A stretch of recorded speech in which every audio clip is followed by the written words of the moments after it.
en amont du démantèlement dans les prochaines semaines. Nous évoquons souvent dans ce journal les chiffres de la sécurité routière. Après des années de baisse, le nombre de morts sur les routes augmente à nouveau depuis plus de 2 ans. Le comportement des conducteurs est très souvent mis en cause, mais l'état parfois déplorable de la chaussée ou de la signalisation sont également des éléments d'explication. Reportage d'Arnaud Etcheverry, Fabienne Moncel et Mathieu Dupont. 2 ans et demi après son accident, il peine encore à marcher.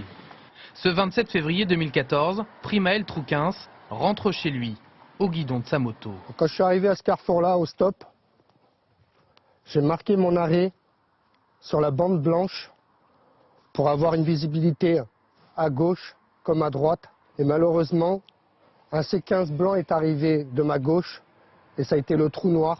Selon lui, cette intersection est un danger permanent. L'absence de miroir et la visibilité réduite ont failli lui ôter la vie. Aujourd'hui, les infrastructures, c'est-à-dire l'état de la route et les équipements, sont en partie responsables dans un tiers des accidents. Routes fissurées, nids de poules, glissières de sécurité fragilisées par le temps, l'état de nos routes ne cesse de se dégrader. Vous voyez ici, le passage piéton est totalement effacé.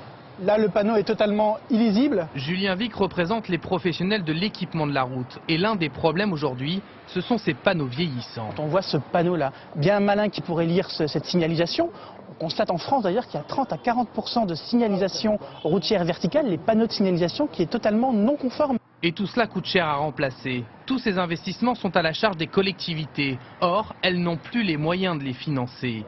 Dans le département de l'Essonne, les dotations de l'État ont baissé de 184 millions d'euros en 4 ans. Aujourd'hui, cette chaussée, on peut faire un enrobé simple. Si on n'intervient pas, dans 2 ou 3 ans, il faudra reprendre la structure de la chaussée. Et donc c'est très important, chaque année, d'investir, de rénover le patrimoine du département.